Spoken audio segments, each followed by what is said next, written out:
trouve que la première chose, pour un expert comptable, en fait, c'est le contact, le relationnel et ce que le client raconte, en fait. Quand on aime notre environnement de travail, l'endroit où on est, les gens avec qui on bosse, il y a une place un peu pour tout le monde et que tout le monde peut réussir avec ses capacités, ses qualités à trouver un poste qui lui correspond. Mais oui, lâchez pas parce que maintenant il y a plein de missions annexes et si c'est pas purement la technique ou la compta qui vous plaît, il y aura plein d'autres choses à faire. Je trouve qu'une force d'Expert Entreprendre, c'est de pousser les collabs à aller plus loin. Chacun a un peu ses qualités et je trouve qu'Expert Entreprendre laisse la chance aux collabs de s'épanouir dans ce qui leur plaît. On est obligé de s'adapter au marché, obligé d'innover, on est obligé de bouger. Les cabinets ne font plus entre guillemets ce qu'ils veulent, ils doivent s'adapter. Saisissez les opportunités, regardez, écoutez, discutez, parlez et vous allez voir que on peut aimer son travail.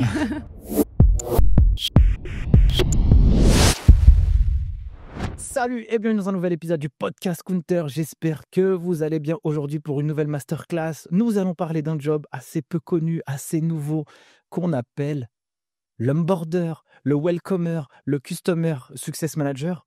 On va parler de ça parce qu'aujourd'hui, j'accueille Alexia Gosset qui bosse dans un cabinet depuis 11 ans, qui a eu plusieurs casquettes et plusieurs vies.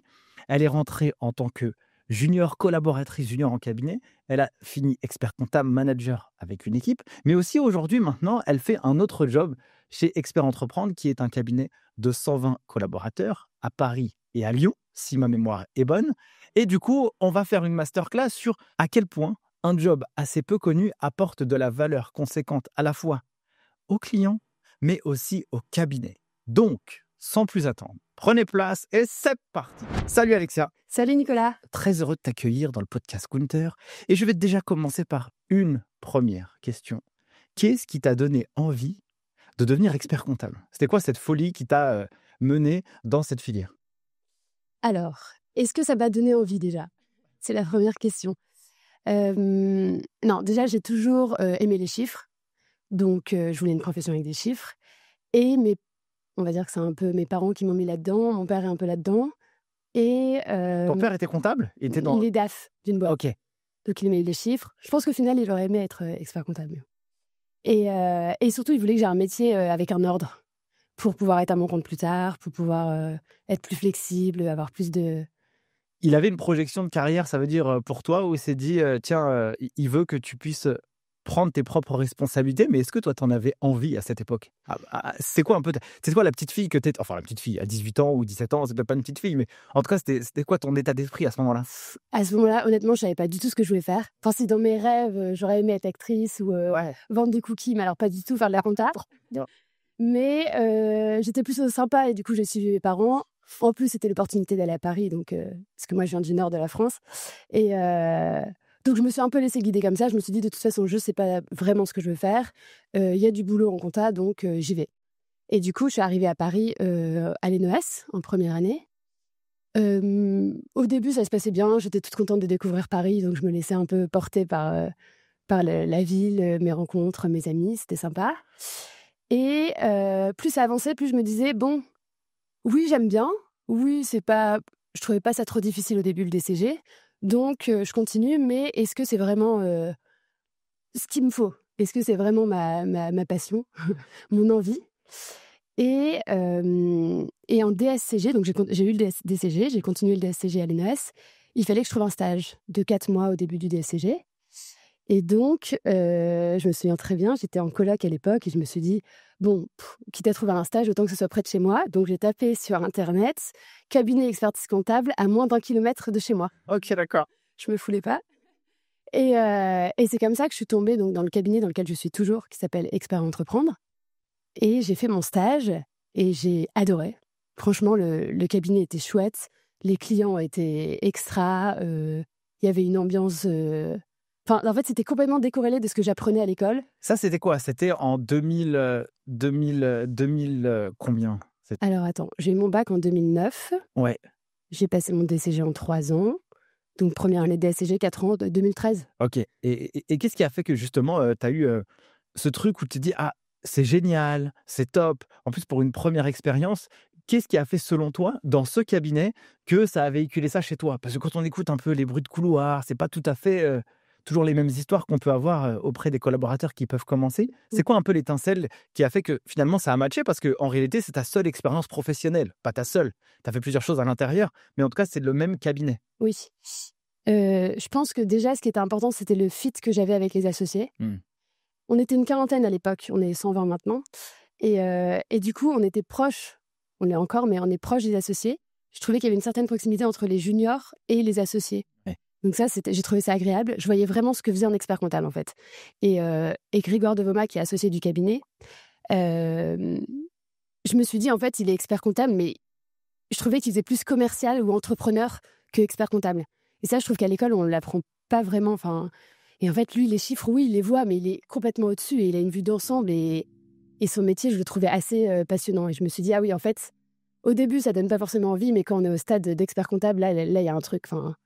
En fait, ça veut dire que, est-ce que durant les études, tu voyais plus l'expert comptable comme une mec ou un mec ou une nana qui va faire de la production Ouais, et plutôt que qui va venir chapeauter? Et donc, ça a complètement switché quand tu as vu ça? exactement. Et je trouvais que ce que j'apprenais à l'école, c'était pas du tout ce que je faisais en cabinet. Et il y avait, ce qu'on m'avait pas dit à l'école, je trouve, c'est que, alors c'est peut-être la force d'Expert Entreprendre, mais on était tout de suite au contact du client. Donc et moi j'adore le relationnel, donc j'étais super contente de parler avec des clients qui venaient d'univers complètement différents, qui avaient des activités que je connaissais pas, que je voyais pas, donc on en discutait. Et en fait, je voyais autre chose que purement la saisie des factures d'achat, des factures de vente, passer des écritures, les audits de fin d'année, enfin tout ça. Donc il y avait vraiment un échange et une compréhension de l'activité du client qui après se reflétait dans les chiffres. Mais je trouve que la première chose pour un expert comptable, en fait, c'est le contact, le relationnel et ce que le client raconte, en fait. Ouais, c'est un job de service, de toute façon.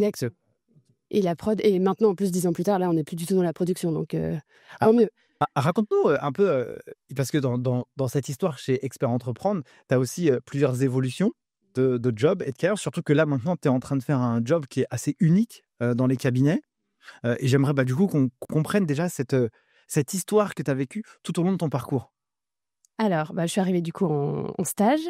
Après, en deuxième année, j'ai fait alternance. Tellement j'ai aimé le cabinet, je me suis dit, bon, allez, je fais pas en initiale, je vais en alternance. Et petit à petit, en fait, j'ai un peu monté les échelons, on va dire, jusqu'à être manager, donc il y a 2 ans. Et je suis tombée enceinte. Et du coup, pendant mon congé mat, j'ai passé mon DEC. Et là, je me suis dit, bon, maintenant que j'ai mon diplôme, je suis un peu arrivée en haut. Qu'est-ce que je veux faire? Est-ce que j'ai envie d'ouvrir mon cabinet? Non. Est-ce que j'ai envie de rester dans ce cabinet que j'aime beaucoup? Oui. Donc, j'ai un peu cherché, moi, ce que j'avais envie de faire, ce que je pouvais apporter au cabinet, un peu mes forces que j'avais par rapport aux autres. Et j'en ai discuté avec les associés, avec la RH, et on a créé du coup ce nouveau poste que j'adore. Et je ne pensais pas un jour qu'on pouvait aimer son boulot comme ça. Donc c'est comme ça que j'en suis arrivée là. Trop bien. Je refais une petite passe en arrière. Du coup, tu évolues, tu deviens manager. Comment tu prends cette fonction et comment tu l'acquiers? Et après, c'est quoi ton job au quotidien quand tu es manager, mais que tu dois superviser des dossiers, que tu es dans l'opérationnel? Comment aussi tu fais pour apprendre ce nouveau métier? En fait, on n'a pas de formation pour ça. Ouais. Et on l'apprend pas à l'école. Donc on apprend un peu quand même sur le tas, je trouve. Mais après, comme ça fait 7 ans qu'on est là, dedans, je trouve ça assez facile d'expliquer quelque chose qu'on sait faire. Donc, et puis on commence avec une petite équipe qui grossit petit à petit. Donc au début, c'est un management de 2-3 personnes. Et après, ça grossit. Je sais pas si c'est vraiment ça ta question, mais je pense qu'il faut faire confiance à nos collabs, à nos équipes, voir où sont leurs points forts et les laisser faire là où ils sont bons, et prendre un peu le relais sur là où ils sont moins bons, les former, les accompagner. Et surtout, mais parce que moi je marche comme ça, mais je trouve qu'il faut leur donner envie, les motiver et être sympa. Moi, je suis peut-être une manager trop sympa, mais je trouve que c'est hyper important. Et Non, en fait, pourquoi je te pose cette question, c'est que avec Kunter, on a fait aussi beaucoup d'études quantitatives, qualitatives. Et quand tu écoutes aussi les professionnels du chiffre qui sont en exercice, qui sont en cabinet ou en entreprise, souvent, ils peuvent avoir tendance à pointer du doigt la mauvaise qualité du management, qu'on les écoute pas, qu'on leur fait pas confiance, qu'on leur donne pas envie, justement. Et du coup, c'était aussi, toi, c'était quoi ton sentiment quand on t'a dit, bah tiens, tu vas devenir manager? Est-ce que tu as eu peur? Est-ce que c'était quoi aussi cette première entrée en matière dans ce dans cette nouvelle, dans ce nouveau chapitre professionnel qui était le tien? Alors, ce qui est marrant, c'est que l'envie de tout le monde, normalement, c'est d'être manager. Moi, c'était pas du tout le cas parce que j'aime pas cette image de diriger, Ouais, je vois. d'être un peu la chef, d'être au-dessus. J'aime pas trop. Mais en fait, je pense que si on le fait avec naturel et avec... oui, qu'on montre qu'on n'est pas là pour justement leur pointer du doigt les défauts et ce qui va pas, Mmh. on peut être un manager, un bon manager, sans forcément être sévère, quoi. Ouais, je vois. Mais bon, après, il faut sentir, il faut savoir où sont bons les collabs ou non.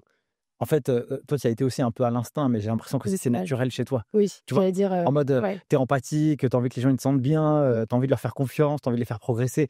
Donc ça, c'est naturel chez toi de faire ça. Mais je pense que tu sais, imagine que quelqu'un, bah, voilà, pour lui, c'est difficile, un peu antipathique, il pense qu'il y a ultra rationnel, que les chiffres et tout. Donc c'est aussi difficile de créer du lien aussi avec Mmh. les gens. Mais je pense que pour toi, c'est facile de faire ça, en fait. Je pense que oui, j'ai de la chance de marcher un peu à l'instinct, mais pour ceux qui auraient du mal et qui sont moins comme ça, je dirais qu'en fait, il faut qu'ils se souviennent qu'ils étaient à la place de ceux qui vont encadrer en dessous Ouais. et se mettre à leur place. Les imaginer eux, nouveaux au cabinet, leur premier boulot, comment ils aimeraient que leur manager soit, en fait. Ouais, mais tu vois, c'est ça aussi un peu difficile parce qu'à l'époque, on était un peu éduqués à la dure, tu vois? En mode Mmh. peut-être toi, tu l'as pas connu, mais Si, si. Si, si.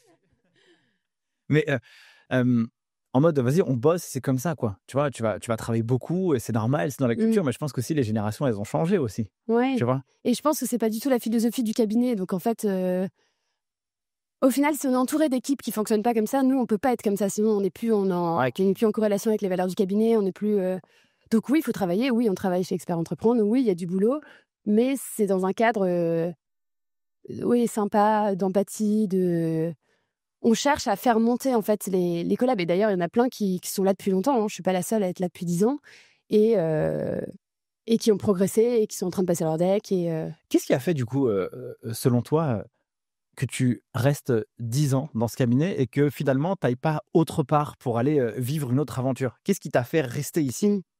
Alors je te cache pas que j'ai un peu regardé quand même ce Bah, qui se fait à Gétour. c'est normal. Mais ce qui est fou, je me dis, petit aparté, je n'ai jamais passé d'entretien professionnel de ma vie. Et là, ça me fait un peu peur. Je me dis: «Mince, le jour où vraiment, je sais pas si je suis, Ouais, bien sûr. liée avec être entreprendre ma vie», mais non, je pense que l'ambiance, moi, c'est hyper important, les gens qui m'entourent. Donc je pense l'ambiance du cabinet, les clients. On a vraiment des clients, très, très chouettes. On voit plein de choses. On a un peu des clients qui sortent de l'ordinaire aussi, on a des petits indépendants comme des grosses startups, des grosses, PME. Enfin, on en a vraiment plein de profils de clients différents et les associés. Je les trouve accessibles. On a une question, en fait, c'est l'associé qui nous répond. On ne doit pas passer par le superviseur qui discute avec le manager, enfin, en fait, on a la réponse tout de suite et on a un Slack interne, on peut directement contacter les associés et OK, ça, je trouve ça et eux, en fait, ils sont, accessibles directement via ce canal? oh, même, en physique, hein. Ouais, d'accord. Leurs bureaux sont à côté des nôtres, donc en fait, on tape à la porte et OK, ça marche. Mais tu sais, je trouve ça assez remarquable pour un cabinet de 120. Vous êtes 120, hein, c'est ça? et Actuellement? Donc du coup que, finalement, ils soient si accessibles, mmh. même pour eux. Est-ce que tu as l'impression qu'ils travaillent beaucoup? C'est quoi ta lecture? Parce que souvent, un entrepreneur ou un associé qui devrait avoir tellement de choses à gérer, entre guillemets, pour aller, répondre, excuse-moi du terme, à une petite question, il y trouve du temps. À ton avis, comment ça se fait que ça marche comme ça?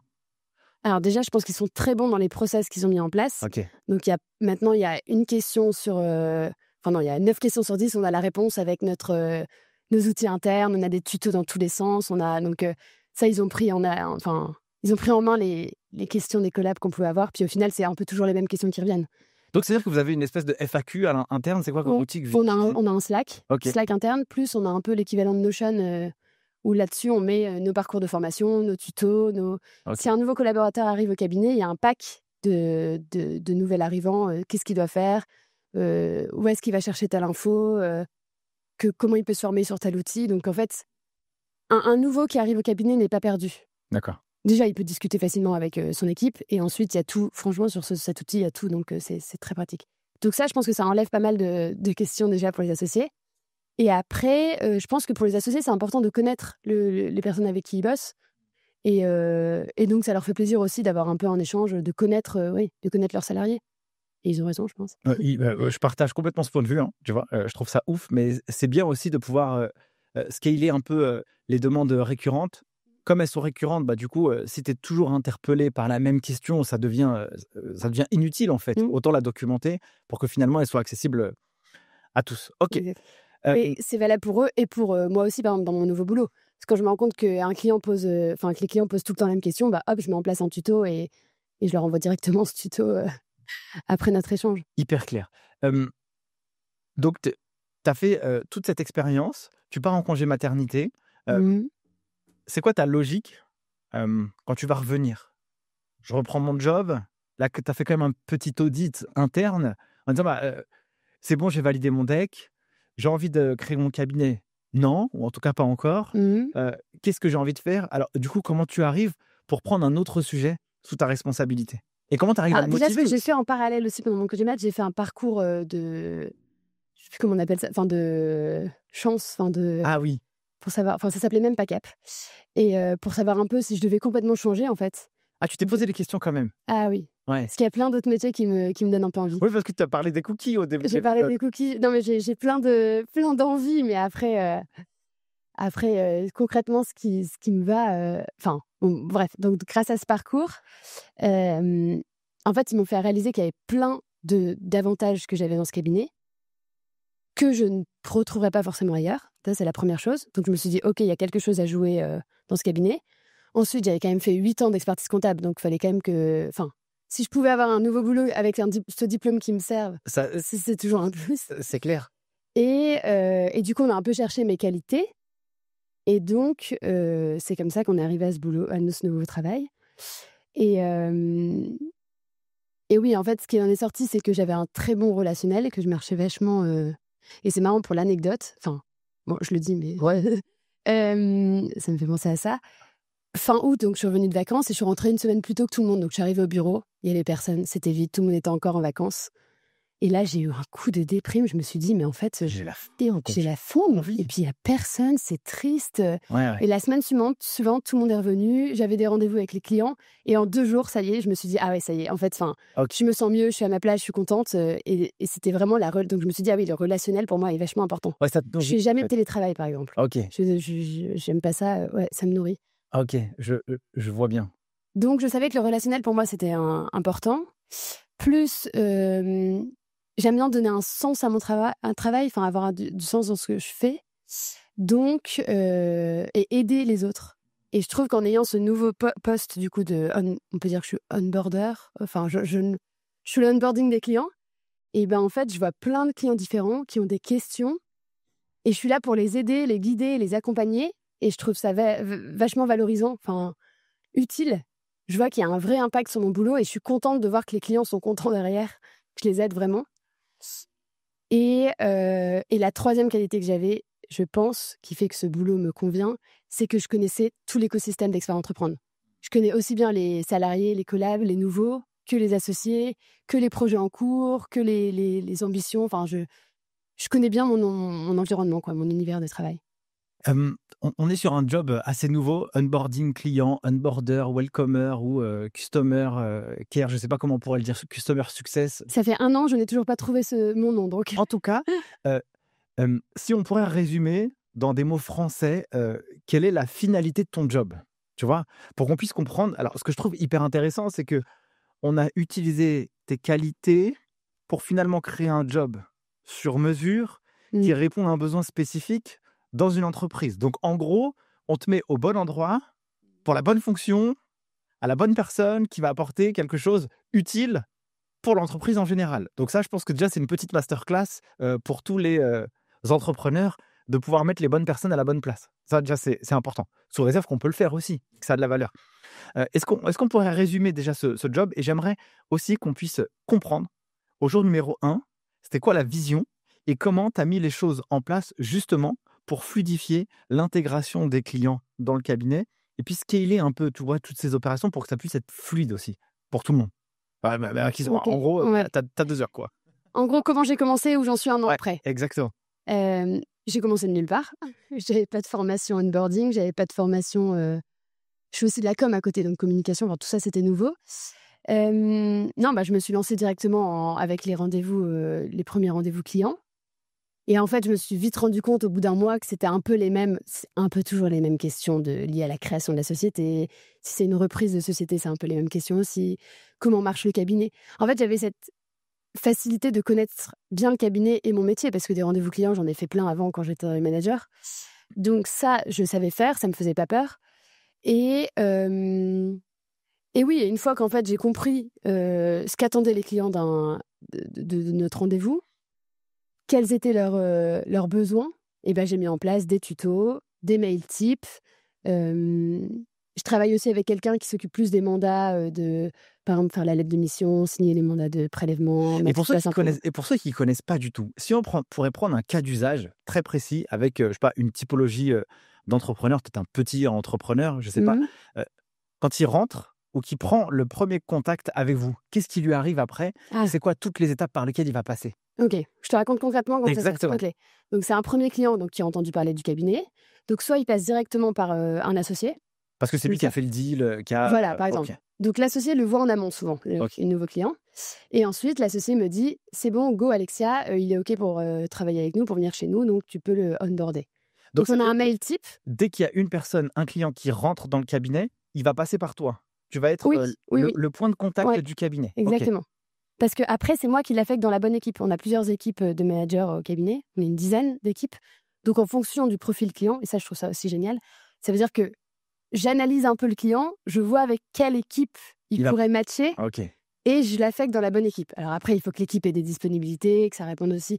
En fait, je m'adapte aux besoins des clients et aux besoins de l'équipe. Je fais un Tinder des clients et des collabs. Et donc il t'a dit OK. Il m'a dit OK, il me l'envoie, je reçois le client, je réponds à ses questions. Ça veut dire que vous faites un call en visio ou un truc? En visio, en physique. J'aime bien, je propose toujours le rendez-vous physique. 80% du temps, c'est en visio, mais j'aime bien recevoir les clients au cabinet. Et même pour le client, je trouve ça sympa qu'il découvre l'environnement de travail, nos locaux. Surtout qu'on a des très beaux locaux. Et donc voilà, donc je réponds à ses questions. Je le mets, en fait, en fonction de sa typologie, on l'affecte sur des outils comptables avec lesquels on travaille. Donc on ne travaille pas avec un seul outil, on a plusieurs... Donc Time, Pennyline, tout ça. Donc en fonction du client, on le met sur un outil. Je lui montre, je le forme un peu, je l'aide à prendre en main l'outil. OK. Et après, je le redirige vers une équipe qui le suivra au quotidien après toute l'année. OK, ça marche. Donc, si c'est un restaurateur, par exemple, tu sais que dans la dizaine d'équipes que vous avez en interne, parce que la manière dans laquelle c'est organisé, c'est des squads, c'est ça, de 10 à peu près? Oui. OK. Ouais. Donc tu te dis, le restaurateur, je vais l'affecter dans l'équipe 3 à la personne X ou au manager X. C'est ça c'est comme ça que ça marche? Non, c'est d'abord, qu'est-ce que les équipes m'ont dit en amont? OK. Est-ce qu'elles ont de la bande passante pour avoir de nouveaux clients? Parce qu'il y a quand même des équipes qui sont full. On ne va pas non plus les égorger. Les égorger. Oui. Les étouffer. Les étouffer. Et surtout, on veut que les équipes aient un portefeuille diversifié. Donc s'il y a une équipe qui a déjà beaucoup de restaurateurs, je la mettrai pas chez eux. OK, tu veux créer de la diversification. Ça, c'est la thèse du cabinet. Et ça, c'est la thèse du cabinet que je trouve géniale. Ça veut dire qu'on n'a pas tout le temps la même typologie de clients. On sait gérer tous les clients. OK. Donc, une équipe qui n'a pas de restaurateur, je lui mettrai ce restaurateur. Et je lui expliquerai pourquoi je lui ai donné. Après, j'en parle aussi avec l'équipe. Si vraiment... c'est un fit. Et surtout, je veux que les clients aiment leur équipe. Donc, il y a quand même des profils d'équipe. Toutes les équipes ne se ressemblent pas, n'ont pas la même personnalité, n'ont pas les mêmes façons de travailler. Et ça, je pense que c'est aussi un peu inné en moi. Je ressens facilement les clients, donc je sais très bien avec quelle équipe ils vont aimer travailler. Un des points indispensables, en tout cas dans le job, et celui dans lequel toi tu opères, c'est vraiment aussi de créer ce lien entre l'externe et l'interne. Oui. Et donc, quand tu vas commencer à discuter avec cette personne externe au cabinet, cet entrepreneur, c'est quoi ses besoins, c'est quoi ses rêves, c'est quoi ses problèmes, c'est quoi le genre de questions que tu vas lui poser, aussi pour en découvrir un peu plus sur lui, et est-ce que tu historises tout ça pour justement que les équipes en face, elles puissent avoir un compte rendu de ce que vous êtes raconté? Juste après le rendez-vous et dans la journée, parce que sinon j'oublie vite. Donc je prends des notes bien sûr pendant le rendez-vous, et après je fais un compte rendu alors à ma façon. Donc je pense qu'il ne faut pas le lire forcément, c'est qu'en interne, mais j'écris un peu les petites spécificités du client. OK. Et comme ça, le client, enfin le collab, c'est à quoi s'attendre. Et c'est quoi comme outil que vous utilisez justement pour historiser cette info? Est-ce que c'est un CRM? Est-ce que c'est un fichier Excel? Est-ce que c'est... On fait un résumé sur un CRM et après, sinon, c'est un mail que j'envoie en interne. Vu que c'est un peu moins formel que ce qu'on met dans le CRM, quoi. Ok, hyper clair. Donc, ok, il y a ça. Et, ouais. Vas-y, je t'en prie. Et du coup, grâce à ce poste, en fait, je satisfais le client parce que je le match avec une équipe qui lui correspond et je satisfais les équipes. Parce qu'avant, d'ailleurs, je me demande comment on faisait avant, mais avant, c'était l'associé qui redirigeait automatiquement vers des équipes en fonction des dispos. Et parfois, ça nous arrivait de récupérer des dossiers sans être au courant, mais c'est qui, mais qu'est-ce qu'il fait Et donc, on appelle le client un peu perdu. Donc, on commence pas la relation dans des bonnes conditions, en fait. C'est-à-dire qu'en fait, toi, tu cartographies. Tu cartographies ce client, comme ça, quand ça part aux équipes, déjà, ils ont une bonne lecture de qui c'est quoi son projet, c'est quoi ses besoins, Voilà. c'est quoi son activité, etc. Donc, en fait, ce collab, il a besoin de discuter avec personne pour avoir l'information. Voilà. Alors après, je dis toujours dans mon mail, l'équipe va vous appeler dès qu'ils ont un peu de temps, pour quand même se présenter. Ouais. Mais au moins, c'est plus rapide. Et surtout, le client a déjà tout en main pour lui commencer à facturer, par exemple, sur l'outil. En fait, par exemple, en période fiscale, les équipes ont quand même moins de temps. Si jamais elles laissent une semaine entre mon rendez-vous et l'appel du client, ou même 2 semaines, le client n'est pas perdu. Et moi, je suis toujours là pour répondre à ces questions en attendant que l'équipe prenne la main. Ok, je vois. Ça stresse moins les équipes. Ok, hyper clair. Donc, alors, je reviens encore dans mon illustration. Pour moi, c'est aussi important de débugger chaque élément. Toi, tu vas aussi créer de la compatibilité avec la personne. Et je trouve qu'en termes d'expérience de travail, parce que quand on est collaborateur dans un cabinet, c'est bien d'apprécier le chemin, c'est bien d'apprécier son job au plus possible chaque jour et chaque semaine. Et donc, ça veut dire que si tu bosses avec des clients qui matcheront avec ta personnalité, du coup, tu auras le sentiment d'un peu moins travailler et donc tu prendras aussi un peu plus de plaisir. Exact. Donc, ça veut dire que ici, je vois la qualité du travail juste à ce niveau-là, pas comme quelque chose d'hyper tangible en termes de retour sur investissement, mais en effet cumulé, je trouve que c'est hyper puissant parce qu'une personne, quand elle va venir tous les matins, elle aura plus de force, quoi. Si elle a plus de force, elle va y mettre aussi plus de productivité et plus de qualité dans son travail. Oui, je suis d'accord. Bon, je suis en train de faire les réponses là, mais non, mais c'est bien que tu décris bien. Non, mais c'est comme ça que je le vois en fait. Oui. Tu vois. Oui. Parce qu'on pourrait avoir tendance à dire oui, mais à quoi ça sert? Vas-y, il arrive, tu le fous un collab et puis du coup on enlève le humborder entre les deux. Oui. Pourquoi vous avez décidé de justement? Et ça fait combien de temps là? Ça fait 1 an? 1 an. 1 an? Alors avec 1 an maintenant de retour, c'est quoi le retour du cabinet sur cette fonction-là? En fait, non, mais ce qui est vrai, c'est que ce poste est dur à évaluer. À évaluer, ouais. Ouais. C'est dur de savoir vraiment concrètement le retour sur investissement. Après, j'ai quand même des exemples concrets. Par exemple, je me souviens d'un client, donc on a fait le rendez-vous. On a eu un très bon fit, il était hyper sympa, je l'aimais beaucoup. Et juste après, donc j'envoie mon mail de synthèse, juste après notre rendez-vous, en lui expliquant que telle équipe va le suivre. Et il m'a répondu, en tout cas, merci pour ce rendez-vous d'onboarding, c'était top, tout est clair. Et il a dit, j'ai 2 autres boîtes que j'aimerais aussi mettre chez vous. Et là, je me suis dit, ça, c'est un exemple concret. Il me ramène 2 nouvelles sociétés. Je pense que si le rendez-vous s'était pas bien passé, il l'aurait pas forcément fait. Je pense que, tu vois, le premier point de contact que tu apportes au client quand il arrive dans un cabinet, c'est de se dire, OK, on m'a dit go pour une lettre de mission. Et à l'instant T, j'ai quelqu'un qui comprend mon business, la technique de la comptabilité. C'est aussi pour ça que c'est intéressant pour moi d'avoir un profil comme le tien. Dans un CAB, je trouve que c'est merveilleux pour Expert Entreprendre parce que tu maîtrises la technique, tu connais les équipes. Et en fait, il y a juste quelque chose que tu as appris sur le tard, c'est d'apprendre à faire l'onboarding, quoi. Du coup, je trouve que c'est la partie la moins difficile du job. Oui. En réalité. Oui. Et c'est vrai que mon diplôme, c'est un plus pour ce boulot parce que souvent, les clients se disent, d'accord, donc elle est là pour me présenter l'outil, elle m'a fait dans l'équipe, mais après, toutes les questions techniques, comptables, fiscales, qui va me répondre? Je vais devoir attendre l'équipe. Et là, je leur dis, écoutez, j'ai fait ça pendant 10 ans, donc si vous avez des questions, et je vois tout de suite leur sourire ou leur soulagement, donc ça me rassure. En fait, j'ai quelqu'un en face de fiable, quoi. Ouais, et je pense qu'en termes de valeur perçue auprès d'un client, lorsqu'il voit que tu es géré direct et que tu es bien géré, en fait, en effet cumulé dans le temps, lui, dans 1 an, il va prendre une mission. S'il a pensé à une mission, il pensera forcément à toi parce que tu as été son premier... Enfin, à toi, à Expert Entreprendre. Et je pense que tu ne gagnes pas à l'instant T, mais tu gagnes dans la masse. Et j'imagine aussi que quand tu fais de la croissance, tu peux en accueillir un ou deux comme ça, rapide, par semaine. Mais si on a beaucoup des clients qui rentrent, du coup, c'est impossible que les équipes soient dans la prod et l'accompagnement, quoi. Ouais. Bah oui. Et les équipes me disent merci souvent en disant... Parce qu'en plus, je les soulage aussi sur tout ce qui est...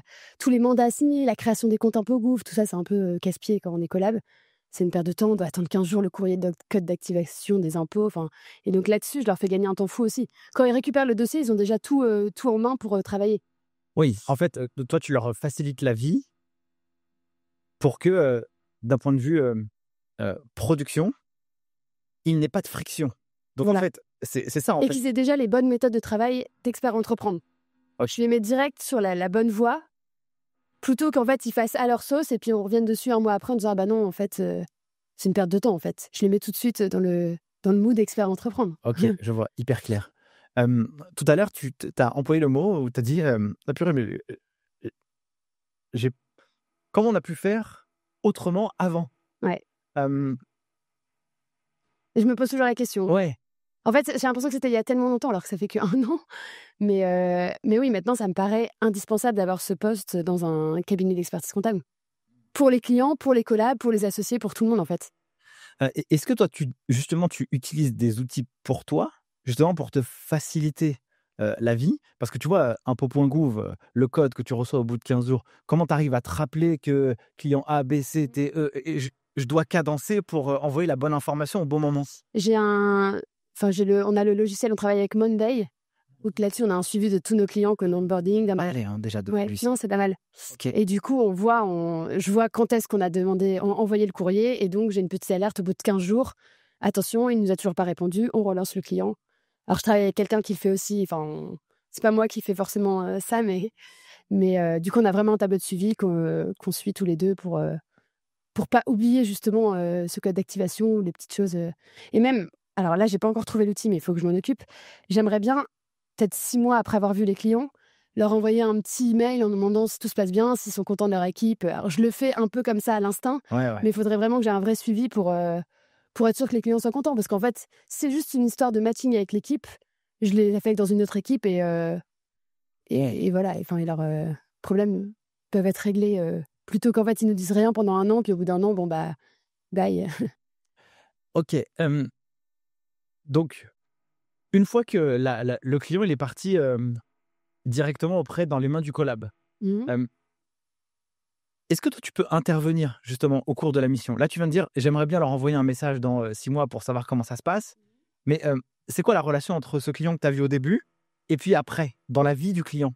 Alors, il y a des clients avec qui j'ai un peu plus de mal de me détacher parce que j'ai directement un petit affect pour eux. Donc eux, ils peuvent mettre un peu plus de temps, mais je leur explique quand même dès le début qu'après, au quotidien, ce sera pas moi qui vais les suivre. Donc normalement, c'est assez clair. Ok. Et au pire, si le client me pose la question, bah, je copie l'équipe à mon mail et comme ça, ils comprennent que c'est plus trop à moi de répondre. Mais si besoin, évidemment, que je suis toujours là. Je leur réponds. Ok.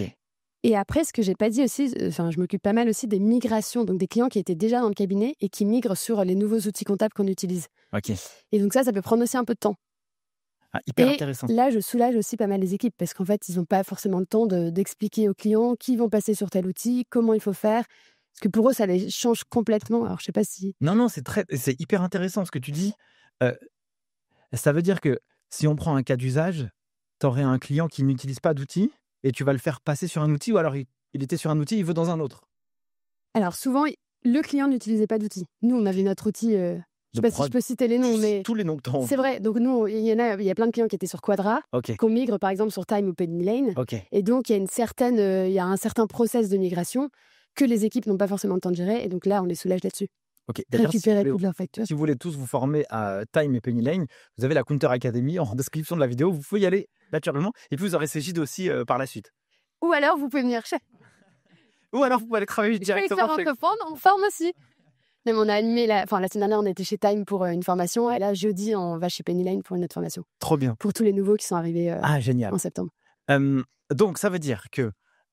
ok, donc il y a la migration d'un logiciel à l'autre. Et donc là, toi, tu dois l'onboarder, tu vois, tu dois l'aider à migrer. Donc là, il faut que tu te poses avec lui, il faut que tu lui fasses des tutos genre one-to-one avec lui, comment ça marche? Je fais un rendez-vous avec le client. Parce qu'avec les clients, ça les effraie. «Ah, change d'outil, Bah, comment tu je vais m'étonnes, faire?» passion pour eux. Et c'est vrai que c'est une nouvelle façon de faire. Donc, souvent, ils sont très contents du résultat, mais il y a toujours un peu de réticence au début. Ouais, une petite résistance au Voilà. changement, qu'est-ce qui va m'arriver et tout. Et surtout, à chaque fois, c'est: «Ah oui, d'accord, en fait, je vais travailler pour vous maintenant». Chaque fois. Donc on leur explique et en fait, ils sont contents. Ils peuvent suivre en temps réel leurs données, ce qu'ils ne pouvaient pas faire avant. OK. C'est quand même Ah oui, plus donc il y a aussi cette partie-là, la migration d'un outil à un autre. Et pourquoi vous décidez de migrer? Parce que c'est plus facile dans la gestion de la comptabilité? Parce que son activité, est plus adaptée par rapport à cet outil et avec un autre? C'est quoi la logique pour le faire changer?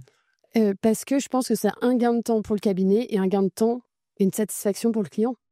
Je connais aucun client qui m'a dit: «Ah non, non, non, moi je veux rester dans l'ancienne méthode, venir encore avec mes factures papier et que nos échanges soient, vous m'avez pas envoyé telle facture». Non, maintenant nos échanges, c'est quand même un peu plus de conseils, de valeur ajoutée et moins de perte de temps sur des choses, Bah, c'est hyper intéressant. Je faisais un podcast avec, Émilien, Clochard qui bosse chez Baker Tilly Digital. oui. C'est le DG, et justement on abordait tu vois, ce sujet de automatisation de la comptabilité, sur l'avenir de la profession, mais qu'il y avait encore quand même, un énorme travail à fournir sur le fait que les entrepreneurs, ils soient aussi suffisamment éduqués et compréhensifs sur le fait qu'ils doivent utiliser des solutions comme Time, par exemple, Mmh. ou Penny Lane, bah, justement pour qu'ils puissent avoir la donnée en temps réel. Mais ça, c'est quand même, tous Ouais. les entrepreneurs de France, enfin, on est quand même très, très loin de cette full digitalisation. Je sais pas ce que tu en penses, toi? Comment ça se passe au niveau du portefeuille aussi de Expert Entreprend? Je pense qu'on a de la chance d'avoir des clients assez, à l'affût de toutes ces nouveautés, assez jeunes, assez dynamiques. Donc il y a quand même beaucoup de clients qui sont contents Mmh. et qui se disent plutôt: «Mince, pourquoi on m'a pas mis là-dessus avant, OK. comment ça se fait que ça?» Donc non, je trouve qu'ils sont après les clients qui ont déjà un certain âge et qui on sait que dans 5 ans leur boîte, qui sont très réfractaires au changement, on va pas les passer, on s'adapte aussi au profil du client. Mais non, je trouve que quand même, même dans leur, activité, les clients, eux aussi, ils sont obligés d'être, innovants, de s'adapter au marché. Donc je trouve que ça va. En fait, si on les prend en main, si un rendez-vous, c'est pas juste un mail en disant: «Voilà, vous allez passer sur tel outil, télécharger l'application, on n'en parle plus», là, oui, c'est horrible. Mais si on les prend en main, si on est avec eux et qu'on leur explique, parce qu'ils sont quand même simples à prendre en main, ces outils, au final. Ouais, non, mais c'est, carrément, carrément. Il y a pas besoin Je de. trouve que ça se fait assez facilement. OK. Hem, c'est quoi les ressources que tu leur as mis à disposition? Imaginons qu'ils ont des questions qui sont toujours les mêmes. Tu as dit Mmh. que tu leur tournais des tutos, tu leur faisais des choses. Est-ce qu'ils ont un espèce de dashboard ou un truc sur lequel, bah, tu leur envoies, je sais pas moi, une page, pas comme Notion parce que je crois que vous utilisez un autre Mmh. outil, mais du coup qui leur dit: «Bah, tiens, tu dois faire ça, ça, ça si tu veux». Voilà. En interne, ça, c'est juste pour nous en interne. Ah OK, Mais d'accord. tout ça, oui, en interne, on l'a tous. Pour les clients, pour l'instant, c'est que des tutos que j'envoie par mail OK. ou et des tutos vidéo. J'ai tourné pas mal de vidéos aussi et je leur envoie, en fait, je leur explique tout on va dire, en 1 heure de rendez-vous et je leur dis toujours: «Si vous avez des questions, en l'utilisant, le jour où vous allez le prendre en main vraiment, n'hésitez pas» et là, c'est les mêmes questions et là, je leur envoie mes tutos vidéo. Souvent, c'est comme ça que ça se passe. OK. Ou alors je leur dis: «Bah, faites votre première facture de vente», par exemple et j'irai voir dites-moi quand c'est fait et j'irai voir, pour vous la valider.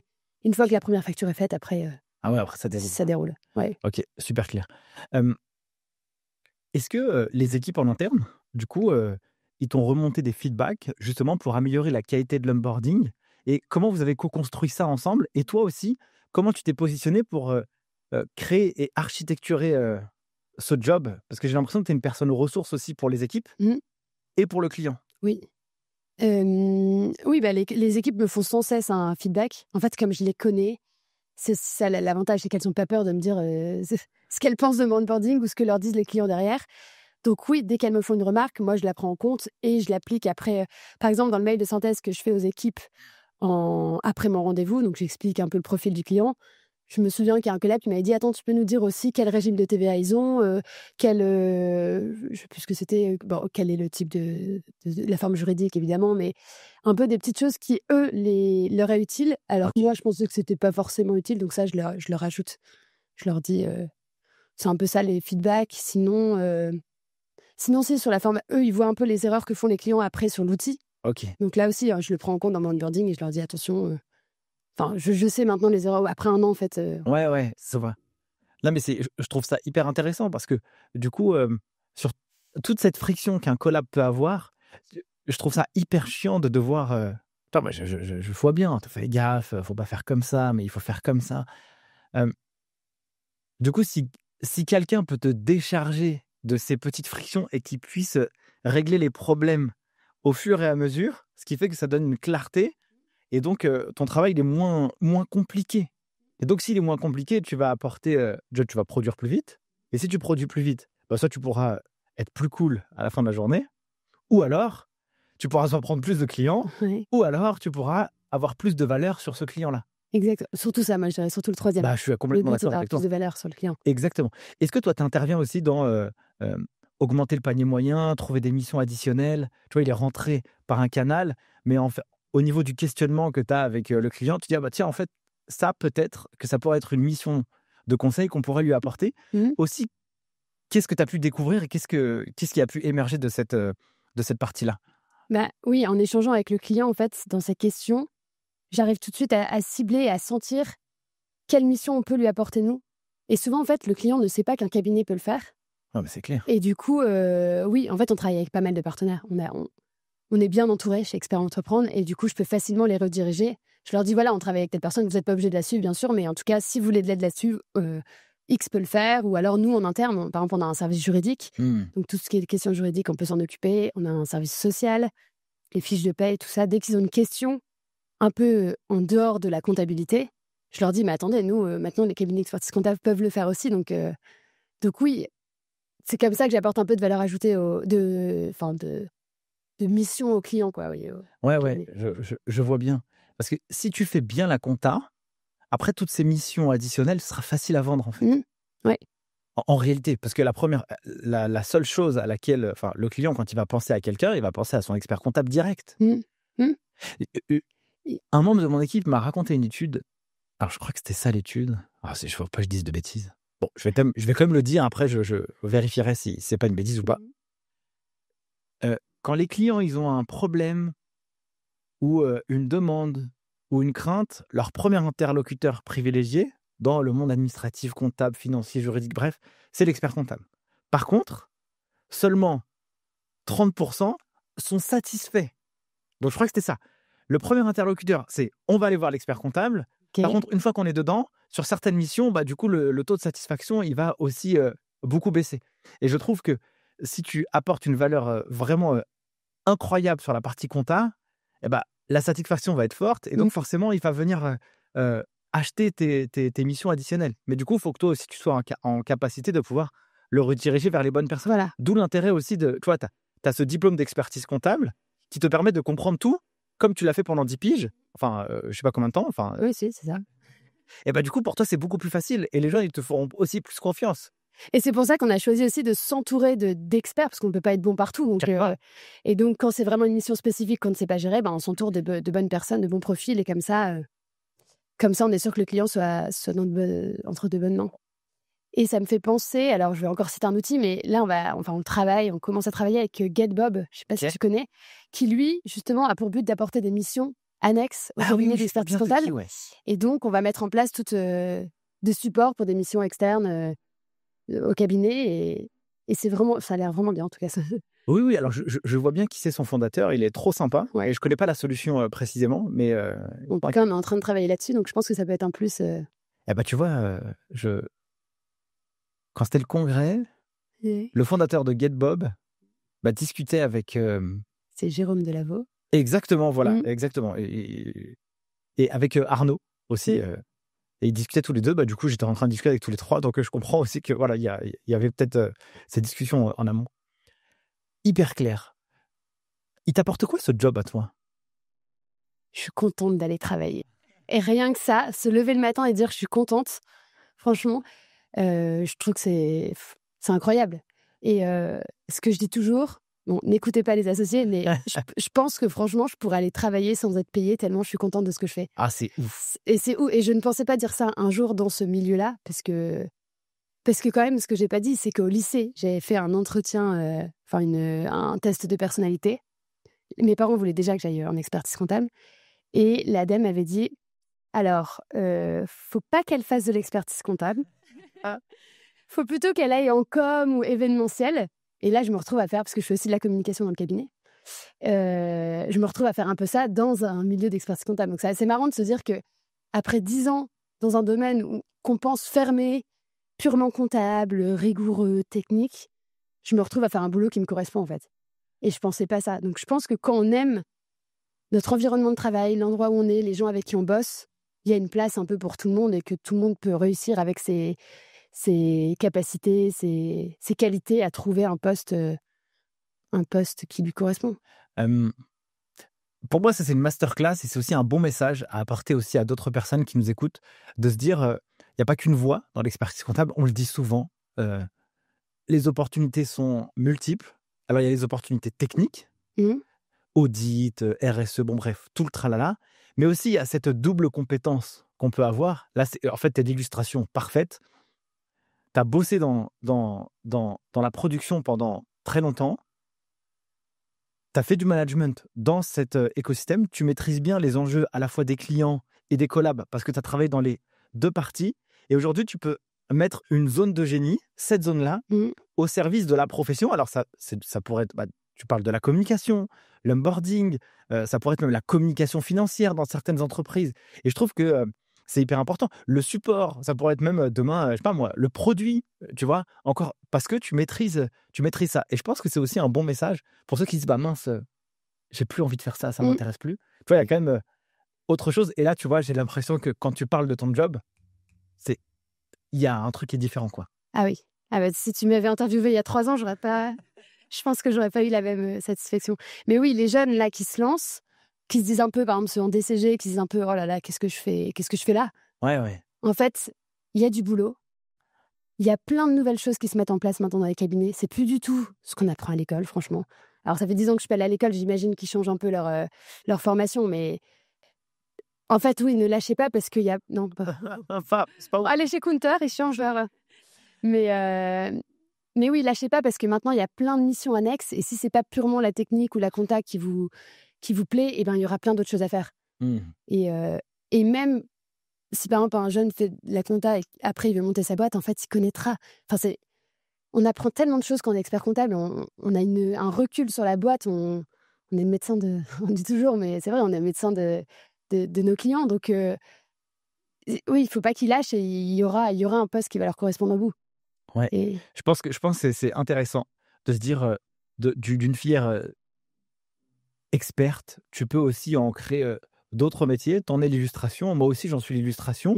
J'ai travaillé en cabinet, en entreprise. Et tu vois, aujourd'hui, on est en train d'enregistrer un épisode de podcast. Mais du coup, moi, j'aurais aussi, à mon avis, beaucoup moins de pertinence si je ne maîtrisais pas l'écosystème, tu vois. Donc, c'est quoi les questions que je vais te poser ? Ça va être hors sol, quoi, tu vois. Donc là, c'est différent. J'aimerais qu'on parle aussi un peu de culture d'entreprise chez Expert Entreprendre. J'ai l'impression qu'on donne la chance aussi dans ce cabinet. J'ai l'impression qu'on est assez ouvert. Est-ce que tu pourrais raconter aussi l'envers du décor, ce qui fait que on a pu aussi te permettre d'avoir ce job-là ? En fait, je trouve qu'une force d'Expert Entreprendre, c'est de pousser les collabs à aller plus loin et dans la direction comment dire, vers ce qui leur plaît, dans lequel ils sont bons. Donc moi, c'était le relationnel, du coup, il y a eu cette création de poste. Je pense à un autre, par exemple, qui est très IT, intelligence artificielle. Donc lui, il est toujours force de proposition pour les nouveaux outils et les associés l'écoutent. Il y a une autre manager, elle, qui est plus dans la formation, le management. Donc elle apporte aussi son expertise là-dessus. En fait, il laisse la place, oui. Chacun a un peu ses qualités et je trouve qu'Expert Entreprendre laisse la chance aux collabs de s'épanouir dans ce qui leur plaît. Oui, c'est ça que j'allais te poser comme question. Justement, avant que tu me dises, tiens, j'ai l'exemple de un tel et un tel, je me dis, mais peut-être qu'on l'a fait que pour toi. Est-ce qu'on l'a fait aussi pour les autres ? Oui, on l'a fait pour les autres. Alors, eux, ils gardent leur portefeuille client quand même. Parce que eux, ils aiment encore quand même la technique et la compta. Mais non, chacun a un peu sa spécificité. Et c'est ça qui est bien, c'est qu'il y a 10 équipes et chacun a un peu son petit facteur clé de sa différenciation, quoi, son petit plus. Et on a mis en place, là, depuis septembre, un parcours de formation donc, qui rejoint un peu ce que fait Counter. Mais tous les lundis, on a une formation et c'est moi qui coordonne ce projet. Et du coup, dès qu'il y a un manager qui me dit « Ah, moi, j'aimerais bien intervenir là-dessus parce que ça me plaît », hop, il anime une formation. Je pense justement à cette manager qui qui est très bonne en management, ben, du coup, elle a animé une formation pendant 1 heure en donnant ses petits tips, comment faire pour bien former, manager son équipe. Ah, hyper clair. Et du coup, c'est quoi justement les sujets de formation? Est-ce que c'est les collaborateurs qui remontent l'information? Est-ce que vous traitez n'importe quoi? Enfin, c'est quoi un peu la thèse pour trouver le sujet? OK.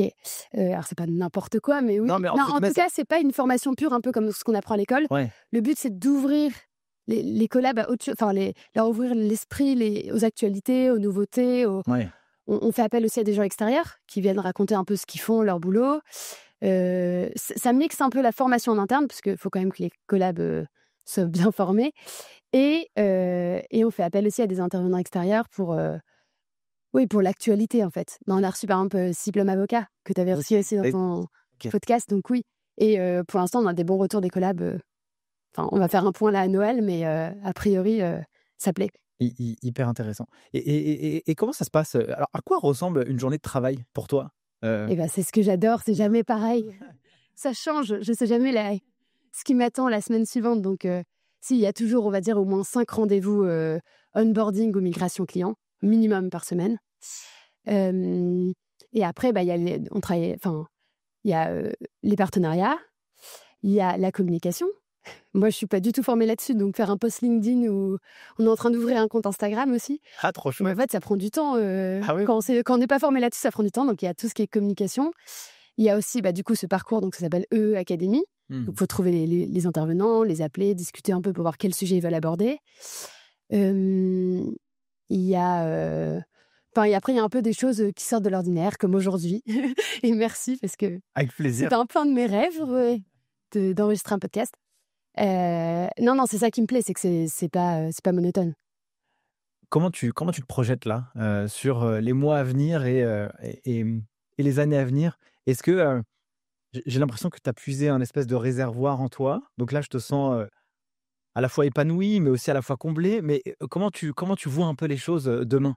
Alors, j'ai envie d'être beaucoup plus forte dans mon boulot. Il y a plein de choses. Là, c'était un peu une année pour moi de découverte. Ouais. J'ai un peu étudié comment ça se passait. Je vois un peu où on veut en venir. Mais je veux être beaucoup plus méthodique, rigoureuse dans mon process. Mettre peut-être plus d'outils en place, encore plus d'automatisme pour me perdre moins de temps. Mais tout en gardant quand même ce petit côté naturel et j'aime bien avec les clients. Enfin, après, quand tout Ce est lien, quoi. automatique, ça perd un peu de Ah ouais, naturel. il Mais faut garder le lien, ouais, c'est clair. donc, oui, être beaucoup plus forte et plus rapide dans mon travail, gagner un peu plus de temps sur des tâches récurrentes. Et j'ai envie de mettre en place plein de choses. Et ça, Arnaud Giraud du cabinet, du coup, l'associé du cabinet, a tellement d'idées. Toutes les semaines, il sort une nouvelle idée. Donc, Ah, tu m'étonnes. je pense que là, ce qu'on a fait en 1 an, c'est un quart de ce qui nous attend dans les prochains mois. Donc, non, je vois. Justement, c'est ça que j'aime bien, c'est que je vois. Enfin, je sais qu'il y aura plein de nouveautés dans les mois et les années à venir, mais je ne sais pas encore quoi exactement. Hem, comment tu vois un peu la profession à venir? C'est quoi aussi, toi, ta lecture du marché de l'expertise comptable et comment, les cabinets vont tirer aussi leur épingle du jeu, tu vois, pour apporter toujours cette valeur, supplémentaire aux entrepreneurs? C'est quoi un peu ta thèse, toi et ta lecture de ce que tu as pu voir? Bah, on s'est vu au congrès, tu es parti là-bas, ça fait 10 ans que tu es dans t'es dans le cabinet. Tu as vu aussi le cabinet évoluer. J'imagine que tu as aussi des relations avec, d'autres personnes dans d'autres cabinets. C'est quoi un peu toi ta propre lecture et ta vision sur le long terme? Je pense qu'il y a eu beaucoup de changements et qu'il va en avoir encore plus, notamment avec l'intelligence artificielle. Mmh. ChatGPT, tout ça, ça va bousculer les cabinets. Ça bouscule déjà les cabinets. Ça peut faire peur. Je pense aussi que les éditeurs vont bousculer les cabinets. Maintenant, c'est un peu. Enfin, on reçoit des clients qui nous disent: je veux travailler sur tel outil. Est-ce que vous le faites chez Expert Entreprendre? Sinon, je ne vais pas chez vous. Ouais, ça c'est Donc, ouf. on a un peu. Enfin, on est obligé de s'adapter au marché. Ouais, On est obligé d'innover. On est obligé de bouger. On est obligé enfin, les cabinets ne font plus, entre guillemets, ce qu'ils veulent. Ils doivent s'adapter. Oui, la production comptable, on va oublier, c'est sûr. Ça va être du conseil, que de la valeur ajoutée, mais tant mieux, je trouve que c'est des missions beaucoup plus intéressantes. Donc, et je pense que les experts comptables seront entrepreneurs, seront des chefs de start-up. En fait, ça sera des start-up, les cabinets. Et comment tu penses que, aussi les collaborateurs puissent se mettre au niveau? Parce qu'on est un peu, éduqués à faire de la production comptable, comment on arrive à faire plus du conseil, justement? Ou alors, comment vous avez réussi, parce que vous êtes quand même vraiment chez Expert Entreprendre, tech-friendly, tu vois? Vous êtes à l'affût des innovations technologiques, etc., pour toujours avoir une production qui soit la plus simple possible. Mais du coup, de ce temps, comment les collabs peuvent justement avoir plus de temps pour le conseil, mais aussi comment ils arrivent à le produire, ce conseil, tu vois? Oui, C'est pas tout de le vendre, mais il faut le faire. oui, oui. Je pense que ça passe principalement par la formation quand même et un état d'esprit. En entretien, on explique, enfin, on dit un peu les valeurs du cabinet. On dit comment on fonctionne. Donc, si quelqu'un n'est pas à l'écoute de nos valeurs, je pense qu'il viendra pas chez nous. Donc déjà, il y a un certain Filtre. filtre à l'entrée. Ouais, OK. Ensuite, il y a pas mal de jeunes quand même, je trouve. Je me sens vieille maintenant dans le cabinet. Donc eux, je pense que les jeunes sont quand même plus souples, plus flexibles dans leur façon de travailler. Et j'espère aussi que les écoles, maintenant, forment un peu différemment et, heu, et oui,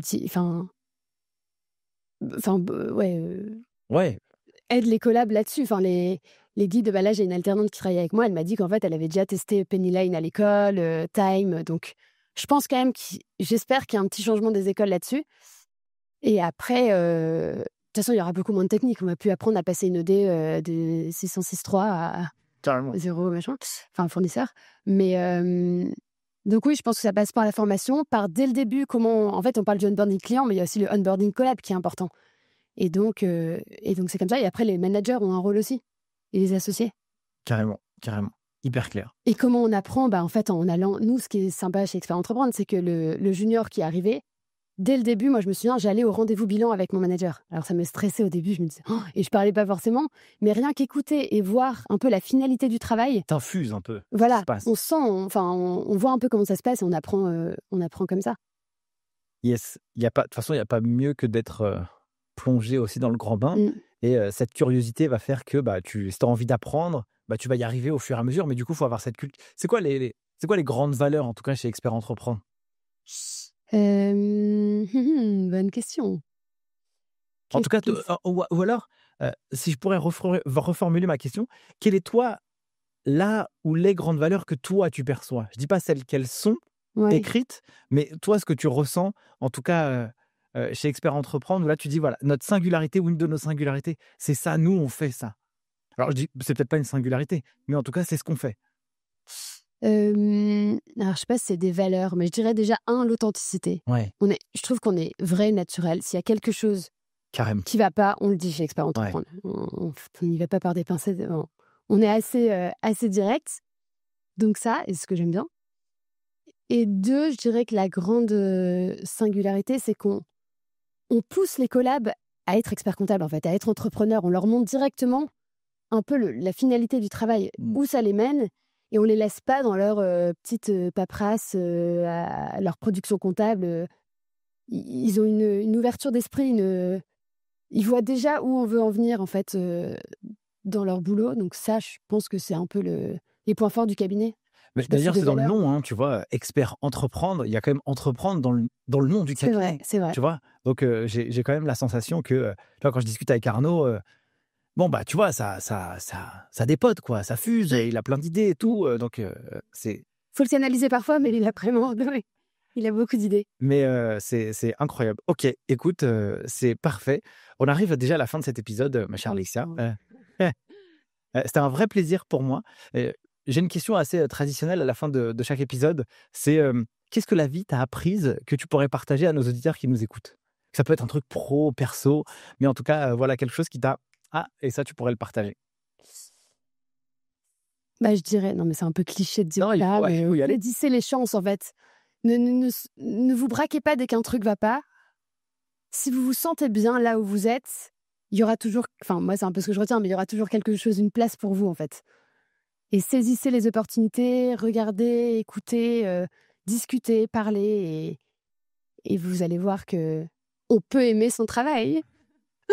Merci beaucoup, en tout cas, Alexia, d'avoir, participé à cette discussion. C'était un vrai plaisir pour moi. Merci Nicolas. Je mettrai ton lien, LinkedIn directement, en description de cet, échange. Si vous avez kiffé autant que moi, cet épisode, eh bien, n'hésitez pas à le partager, liker et puis aussi faire un énorme coucou à Alexia directement, Mmh. sur son post, sur son profil LinkedIn Aussi, Expert Entreprendre recrute sur Counter, donc je vous mettrai toutes les infos directement en description de cette vidéo. Sur ce, je vous souhaite le meilleur et je vous dis à la semaine prochaine pour un prochain épisode. Ciao!